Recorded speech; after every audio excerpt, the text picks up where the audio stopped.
Are you looking for a podcast that contains bizarre theories, strange facts, and some out-of-this-world opinions? Then this podcast is for you. Listener discretion is advised, especially if you trust the government. Conspiracy.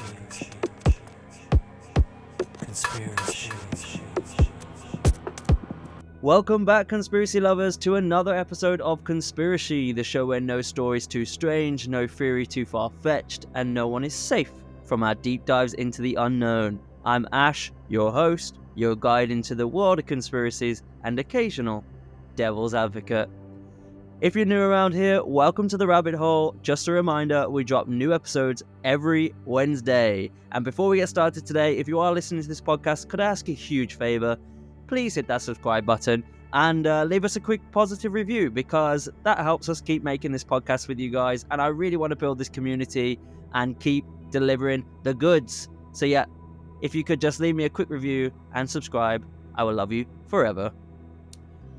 And also, before we get started today, I apologize so much on behalf of all technology in this fucking world, because there was no episode last week, because every single turn I tried to record this podcast 3 times. I'm on the 4th take of this podcast at this moment. I had to take a couple of days away because it was driving me fucking insane. Every single thing was playing up. No matter what program I used, no matter what mic I used, it was all a conspiracy to get rid of conspiracy. Turns out I just needed to restart my MacBook. So I'm so sorry for not having an episode last week, but we are doing 2 episodes this week, and as you could tell by the title of this episode, we are reaching the conclusion of our Rasputin and the Romanovs 2-part series.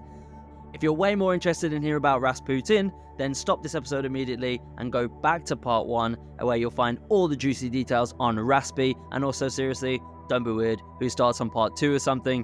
Go back, catch up, and then return for all the juicy chaos about the Romanovs.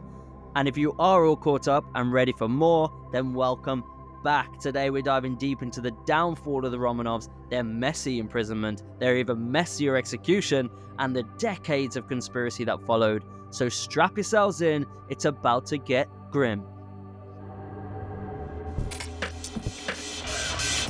So quick recap. Last time we covered how Rasputin, Russia's most smelly mystic, went from Siberian peasant to the Tsarina's closest confidant. He healed their heir to the throne, wormed his way into the royal family, and essentially ran the country, whilst Nicholas II was off failing at war. Naturally, the Russian nobles weren't too thrilled about a hypnotic monk having more power than them, so they decided they needed to get rid of him. They lured him into a basement, poisoned him. Yusupov, who was married to Tsar's niece, laid out cyanide-laced cakes and poisoned wine, which on paper should have been the end of Raspy, except it wasn't. And actually, upon doing some additional research after last week's episode, I was just super interested. How can someone survive that much cyanide? What the bloody hell was going on? And actually, what I found out was, apparently, the cyanide had been baked into the cakes, right? So at high temperatures, cyanide evaporates, meaning Raspy basically just ate some slightly dodgy pastries. And the wine, well, it turns out alcohol can actually slow down cyanide absorption, so instead of dying, Raspy was just having a grand old time.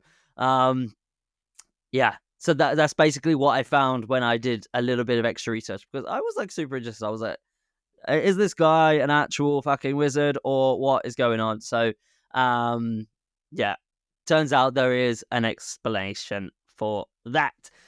So when the poison didn't work, they shot him, which he also survived. After crawling out the basement, they shot him again, still alive. Eventually they beat him up, shot him in the head, threw him in a frozen river, where he finally died, allegedly, because when his body was pulled from the river 2 days later, there was water in his lungs, meaning that he was actually still alive when they threw him in the water. So after poison, multiple gunshots, and a severe beating, it was actually hypothermia and drowning that finally did Raspy in. But before his death, Rasputin warned that if Russian nobles killed him, the Romanovs would follow within 2 years. And spoiler alert, he was right. His death didn't save Russia, it sent it into a full-blown revolution. So, what happens next? The fall of the Romanovs, their imprisonment, and one of the most shocking executions in history. So now we're all caught up, let's dive into the bloody, brutal end of Russia's last royal family, and the mysteries that followed. So with Raspy gone, Alexandra became even more paranoid. Nicholas remained useless, of course, and Russia, well, Russia was having a full-blown meltdown. The people were starving, freezing, and furious. And instead of fixing any of it, Nicholas decided to personally lead Russia into World War I, because that always goes well. And also, turns out, if you ignore your starving population for years, let them freeze in the streets while you sit in a golden palace, and then refuse to listen when they politely suggest, maybe you should stop being terrible at ruling, eventually, they're gonna snap. Now, if Nicholas had any sense at all, he'd have taken one look at the state of Russia at the time and thought, maybe I should focus on fixing this massive crisis. Instead, he thought, let's go to war. Because if there's one thing Russia definitely needed while its people were rioting in the streets, it was a massive, expensive war with Germany. World War I was an absolute disaster for Russia. The army was poorly equipped, soldiers were sent into battle without weapons, literally told to pick up rifles from dead comrades, and the country was bleeding money faster than Raspy was bleeding out in that basement, let me tell you. And of course, the country's leader was leading the war effort personally, despite having the military expertise of a wet sock. Honestly, Nicholas leading the army was like putting a toddler in charge of a Formula One team. I swear down. And the worst part, he left Alexandra in charge of the government, the woman who was already unpopular, paranoid, and completely dependent on Raspy's dead ghostly advice. As you can imagine, it didn't go well. So the Russian people, they weren't just angry anymore, they were desperate. As I mentioned, food was running out, but also factories were shutting down. Even the police were refusing to enforce laws because they were just as hungry as everyone else. And when even your own enforcers are like, yeah, nah, I'm done, you know things are about to kick off, right? So in early 1917, the country was actually just one bad day away from a full-blown revolution. And that bad day, it came in February. So it started with strikes in Petrograd, which is now the modern-day St. Petersburg. Factory workers walked out demanding bread. Then more workers joined, then students, then pretty much everyone. Within days, the city was shut down, trains stopped, businesses closed, protesters took over the streets, and for the first time in history, the police sided with the protesters. So you know things are bad when the riot police are marching with the rioters. On March 8th, 1917, things went from angry mob to this full-blown revolution. Thousands of people stormed government buildings, demanding food, peace, and the end of Nicholas's reign. Nicholas, however, still in absolute denial, of course, thought this was just another minor protest. It's all going to blow over. His response? He actually ordered the army to fire on civilians. Classic dictator move right there. But the soldiers had had enough too. Instead of firing on the crowds, they turned their guns on their own officers and joined the protesters. And just like that, the government collapsed. UK, take note. That's how you collapse a government, people. That's how we do it. Go on. Yeah, but no weapons, please.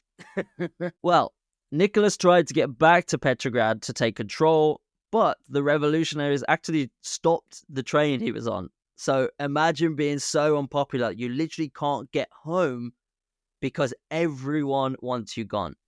Everyone. So trapped and out of options, Nicholas does the unthinkable. He abdicates. On March 15th, 1917, he signs a document saying, all right, I quit. I mean, there was much more to the document than that. It wasn't just all right, I quit and handed over. There was much more going on, but for the purposes of the podcast, it basically said, I'm out, I'm done, right? But, of course, another bad decision is on the way because this guy is just an absolute fuck-up. Instead of handing the power to his son, Alexei, he gives it to his less-than-thrilled brother, Grand Duke Michael. And what did Michael do? He was like, yeah, mate, I'm good. Look at the fucking state you've left this in. I'm all right. So, within 24 hours, the entire Romanov dynasty was over. After 300 years of ruling Russia, they were done. Finito. Gone. Well done, Nicholas. You smashed it. So just like that, the Russian Empire was no more. And you'd think that would be the end of it, right? Nicholas abdicates, the people get what they want, and everyone goes home happy. Nope. Because what happens when you overthrow an empire? Absolute chaos. With Nicholas gone, a provisional government takes over, promising democracy, freedom, and all that good stuff that we hear from every single one of these fucking liars. But surprise, they were useless, as they always are. And waiting in the shadows was Vladimir Lenin and the Bolsheviks. So Lenin took one look at this weak new government and thought, easy peasy lemon squeezy. And by the end of 1917, the Bolsheviks were ready to take control by any means necessary, which was very bad news for the Romanovs. So, what happens to the now powerless Nicholas and his family? Well, let's just say house arrest turns into something much worse. So let's dive into their imprisonment, their final days, and one of the most famous executions in history. And if you thought Raspy's death was dramatic from the last episode, just wait until you hear what happened in that basement in Yekaterinburg. It's about to get very dark, very fast. So at first, the revolutionaries, they weren't exactly sure what to do with the Romanovs. There was a brief moment where it looked like they might be sent into exile, maybe to England, where Nicholas's cousin, King George V, ruled. But then, George, good old George, he took one look at the situation and was like, I'm good. We're good over here. Yeah. Nah, you stay where you are, cousin. You stay where you are, cousin. You're a distant cousin anyway. So imagine getting rejected, like literally rejecting his own family when they were on death's door. Like, can you imagine the letter, the little letter, or whatever they used to use back in World War One, like Morse code in him. Sorry, Nikki and fam, we'd love to help, but just remembered we're busy this weekend. Yeah, we planned a vacation. We planned an holiday. You'll figure it out.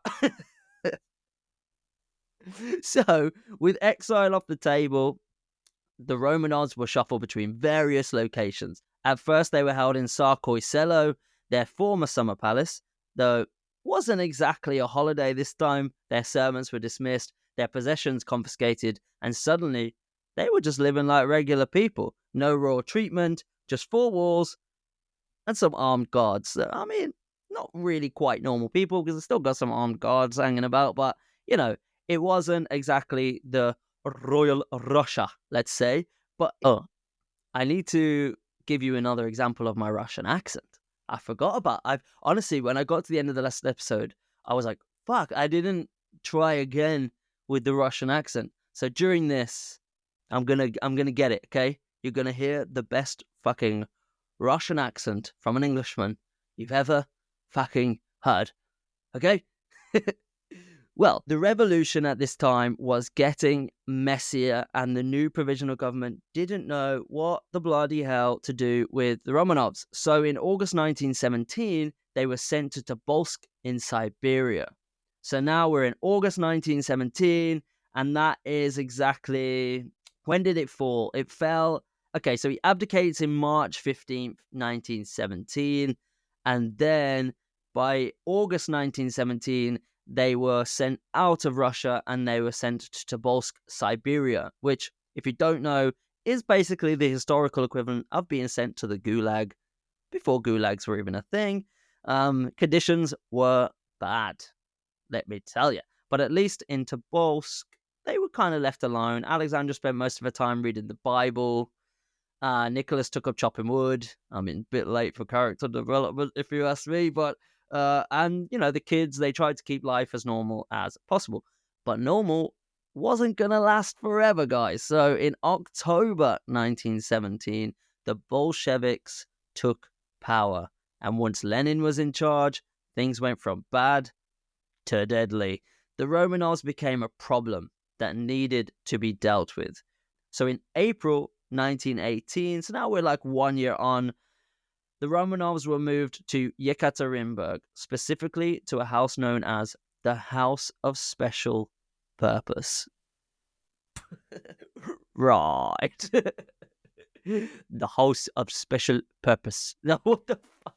It's so bad. Come on. Russia, Privyet, Privyet. The House of Special Purpose. Purpose. Come on. I got it. The House of Special Purpose. Yeah, it's getting there. It's getting there. Come on.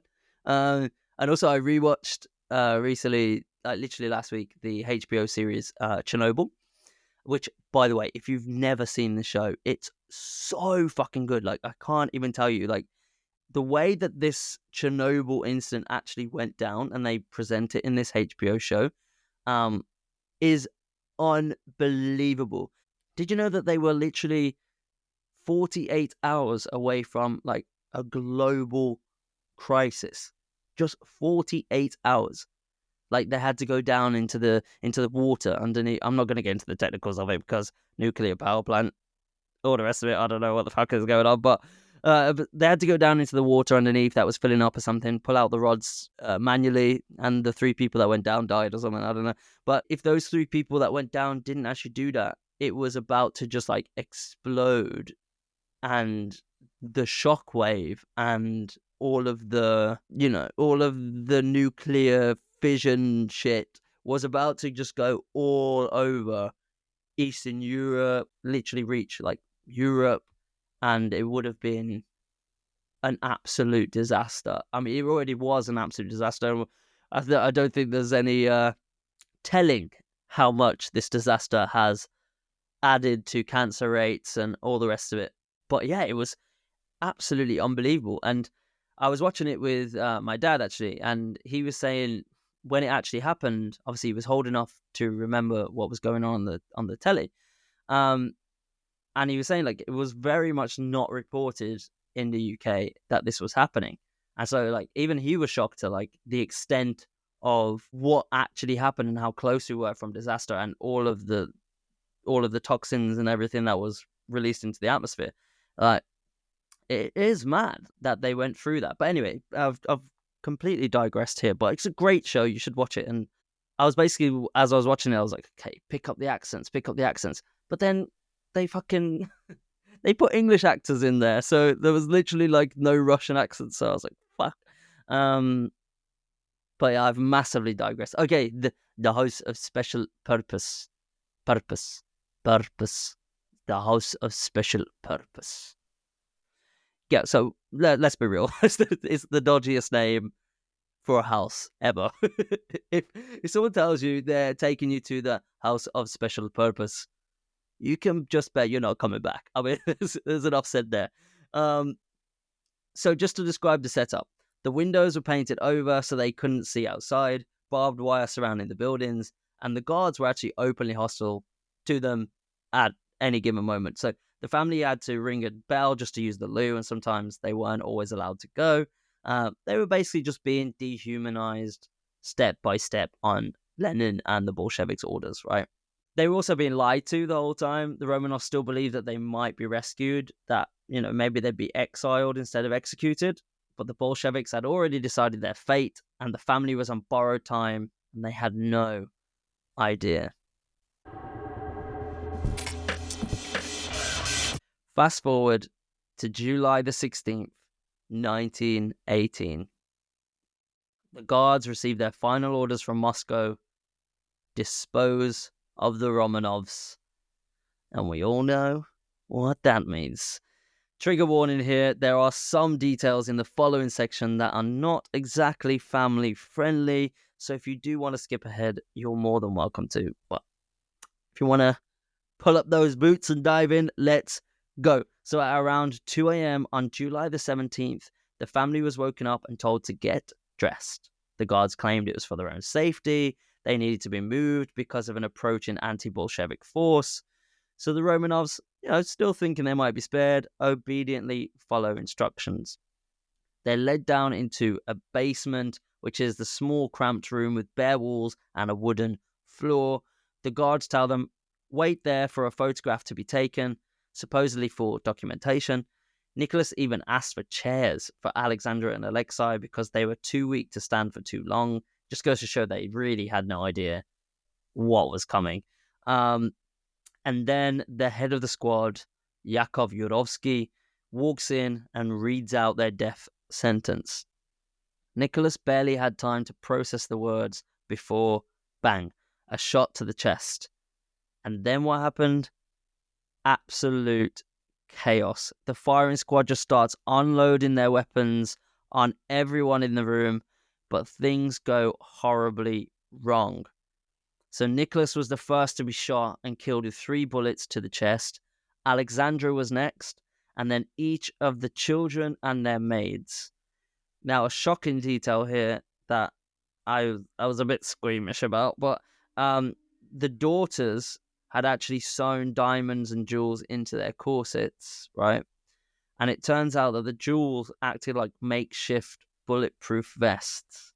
So instead of dying instantly, the bullets were just bouncing off, and now you've got this dark, smoke-filled basement, people screaming, bullets ricocheting everywhere, and everyone but Nicholas and Alexandra are actually still alive after all of the rounds of bullets. Apparently during it, there was over 70 bullets were being fired because of just how random and chaotic the assassination attempt had been. But as I mentioned, everyone else was still alive, and all the shooting did was stir up dust and make a huge amount of noise. So the execution squad couldn't actually hear any commands from their officers, right? So one soldier just all of a sudden stops and is like, this is actually really loud. And bear in mind, they're in the middle of a very public space. Like, there's houses all around them. So the soldier runs upstairs to see if he can hear the shooting from the street.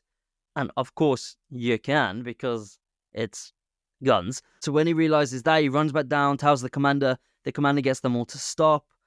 And he tells them, make sure all the victims are dead. Don't shoot anymore because everyone can hear it, but make sure they're dead. It was an absolute bloodbath. The daughters were still breathing, so the guards were instructed to use the butts of their guns and bayonets to beat them to death. When it was finally over, 11 people lay dead in that basement. Nicholas, Alexandra, their 5 children, Alexei, the Grand Duchess Olga, Tatiana, Maria, and Anastasia, and 4 loyal servants who had stayed with them until the end. Also, the execution, it lasted 20 minutes. 20 minutes. Can you imagine how long 20 minutes is in that situation? That's a long, long time. Because everyone on the firing squad was just nervous. And the reportedly, they were also very, very drunk. So the entire thing was essentially completely botched. The people they picked to be on the firing squad were not exactly the cream of the crop executors, let's say. It's just whoever happened to be standing around. Here's a gun, go do it. Wild. That's so shocking. Now, you'd think after executing an entire royal family, the Bolsheviks would just, announce it, move on. But no, classic Russia, they tried to cover it up. They told the public that, we've only killed Nicholas, everyone go back to what you're doing, only Nicholas was killed. Alexandra and the children, they've been relocated. They're all good, they're thriving, they're having a good life. We killed Nicholas, though, he was the problem. Of course, It was a lie because they knew that executing children would just make them look really bad. Of course, I mean, why wouldn't it? But in reality, the bodies were being disposed of also in the most chaotic way possible. And another trigger warning here, because there is some content coming up that is pretty gruesome. So if you want to skip this section, I completely feel you. It's a lot. So the mess begins when these geniuses load up the bodies into the back of a truck to be buried in a hidden location. The guard who was in charge of preparing for this part was apparently the most drunk of all of them, and the idiot only grabbed one shovel. Like, 11 bodies, one shovel. Yep. So they had originally planned to drop the bodies of the royal family into an abandoned mine shaft, but on the way, the truck got stuck in the mud. So all the bodies needed to be unloaded from the truck, put onto carts, and then taken to the disposal site. When they got to the mine shaft, Yurovsky and 5 other men laid out the bodies on the grass and undressed them, their clothes piled up and burned while Yurovsky took inventory of their jewelry, right? And an interesting fact here, by the way, only Maria's undergarments contained no jewels, which to Yurovsky was proof that the family had ceased to trust her ever since she became too friendly with one of the guards back in May. Naughty, naughty. Some of the men were also caught doing unspeakable things to the corpses. Yurovsky apparently dismissed them. So, once the bodies were completely naked, they dumped the bodies into the mine shaft, then they doused them in sulfuric acid to disfigure them beyond recognition, preventing any sort of identification, right?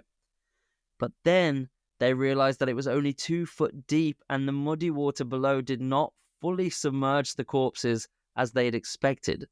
So they needed another option from this point. So in the meantime, they just covered the bodies with loose leaves while they were figuring it out. It's so messy, and it gets worse, trust me. Sergei Chuskayev of the local Soviet told Yurovsky of some deeper copper mines west of Yekaterinburg, the area remote and swampy, and a grave there less likely to be discovered. So another truck comes along, and they have to drag the dismembered and acid bodies out of this grave, load them onto the truck, and then on the way to the next location, you'll never guess what, the truck got stuck in the mud again.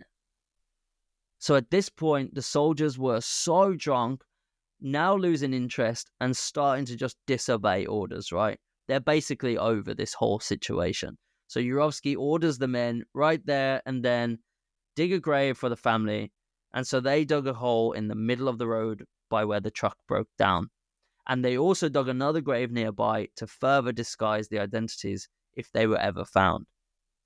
9 of the 11 Romanovs were thrown into the road grave. Sulfuric acid was again used to dissolve the bodies. Then their faces were smashed with rifle butts and covered with quicklime. Railroad ties were placed over the grave to disguise it, with the truck being driven back and forth over the ties to press them into the earth. Then, just to make things even grimmer, the remaining 2 bodies were taken to the nearby grave, burnt on a bonfire. Then their remain charred bones were thoroughly smashed with spades and then tossed into the grave. All of this was finished by 6 a.m. on the 19th of July, 1918, 2 days after the initial execution. 2 days. All of this to confuse anyone trying to find them or identify them. And for decades, it worked, right? So for years, the Soviet government insisted only Nicholas was executed, while Alexandra and the children had been moved to the safe location. And you know what happens when you keep secrets? People start making shit up. So let's dive into one of the greatest historical mysteries of the 20th century. The theory that not all the Romanovs died that night, and at the heart of it, Anastasia. Now, when the Soviet Union fell apart in the 1990s, Russian historians finally admitted what had really happened in that basement in Yekaterinburg. But there was a problem. When they found the first Romanov grave in 1979, they discovered the one with 9 bodies, which was weird to them because there were 11 people executed that night. So who was missing? Turns out it was Alexei and one of the daughters, either Maria or Anastasia. And that, of course, was enough to launch decades of wild theories. People started wondering, did Anastasia survive? Did someone rescue her? Was she out there somewhere waiting to reclaim the throne? So let's talk about Anna Anderson. In 1920, a young woman who was found in a Berlin asylum after attempting suicide. She refused to tell people who she was, but after a while, she started dropping hints that she might be someone important. And then she suddenly claims, I am Anastasia Romanov. Yep. Cue absolute pandemonium, because at this point, nobody actually knew if Anastasia was dead. So the Bolsheviks were still being pretty sketchy about the details, the bodies were missing, and now here's this mysterious woman claiming that she's the lost princess. The world ate it up. And here's the thing, Anna looked the part. She definitely did. She had similar facial features, she knew weirdly specific things about the Romanov family, stalker much, and even some of the surviving relatives actually believed her, right? So she spent years in luxury, meeting royalty, having books and movies made about her. Honestly, she milked it, and I don't blame her. She absolutely took this ride for everything it was given. Honestly, she is... I commend her. Fake it till you make it, hun. However, what I will say is there's a few red flags, and like I'm talking red flags here, and I can't believe anyone believed this story from the start, because first of all, she didn't speak Russian. Anna Anderson didn't speak Russian. It's a bit weird for someone who grew up in the Russian royal family, no? Like, that should have been the first one. I mean, it should have just been over since then. But second of all, she refused to do a DNA test when the technology became available. So you can see how long she milked this for. So also, red flag. Like, come on, just do a DNA test and we can just see if you're Anastasia, right? And then thirdly, obviously, people eventually found out that she was actually a Polish factory worker named Franziska Szankowska. Yeah. Turns out she was just a random woman with a head injury who got mistaken for royalty and thought, fuck it, I'll roll with it. Yeah, let's fucking go. I mean, I don't blame her. Like I said, I don't blame her. So, but after years of controversy, Anna Anderson was exposed as a fraud. But by then, the legend of Anastasia had already taken on a life of its own. So let's fast forward to 1979, when an amateur historian named Alexander Avdonin finds a mass grave in a forest near Yekaterinburg. Inside this one was the 9 skeletons. Now, because it was still the Soviet era, Avdonin was actually too scared to go public. So for a decade, he kept his discovery a secret. He kept it to himself, right? So imagine just sitting on that kind of information. Like, yeah, I mean, I found the missing Russian royal family, but I think I'll just keep it to myself. It's quite... No, do you know what? You know what? I laugh, but it's quite clever. And actually, some of our UFO discoverers from previous episodes that we've done should take some fucking note here, because they're always too quick to go run and tell the government, oh, I found this or I found that. Like, keep your mouth shut. Wait, do some bloody research, wait for some shit to happen, take some photos of it, get a community together, get more eyes on it, and then decide what you want to do. But these people just run straight to the bloody government, and we all know they can't be fucking trusted. So they should all take note from this Avdonin fella, because he kept it to himself. He was like, you know what, I found the Russian royal family, I've got 9 bodies, I'm missing 2. I'm just going to hold on to this information, and fair play to him, right? And it wasn't until 1991, after the Soviet Union collapsed, that the Romanov remains were officially exhumed, DNA testing confirmed that the skeletons belonged to Nicholas, Alexandra, and 3 of the daughters, which obviously leaves the 2 bodies still missing, which we know now were buried elsewhere, but at the time they still didn't know. So you had Alexei and even Maria Anastasia that was missing, and only made the Anastasia rumors worse at the time, right? But in 2007, the other grave was discovered, and inside was 1 male, 1 female. At this point, historians were 99% sure that they finally found Alexei and the missing Romanov daughter, but to shut down any remaining doubts, scientists did extensive DNA testing, and in 2022, they confirmed it. All the Romanovs were accounted for. The legend of Anastasia was officially dead, which is ironic because at that point, the animated movie had already been made, and everyone was still believing this fairy tale about Anastasia. But yeah, in 2022, it was confirmed all Romanovs were accounted for. Now, you think after all this, the Romanovs would finally be laid to rest in peace, but nope, because even in death, drama follows them. First, the Russian Orthodox Church refused to accept the DNA results. They were convinced that the Romanov remains were fake, and they didn't officially recognize them until 2020. Then there was the wildest DNA test ever. Scientists compared Nicholas's remains with, wait for it, a bloody handkerchief from Japan. Apparently, someone had collected Nicholas's blood after an assassination attempt years before, and they used that to confirm his identity. Imagine being the guy who kept that handkerchief for decades, just waiting for science to progress. Like, told you this would come in handy one day.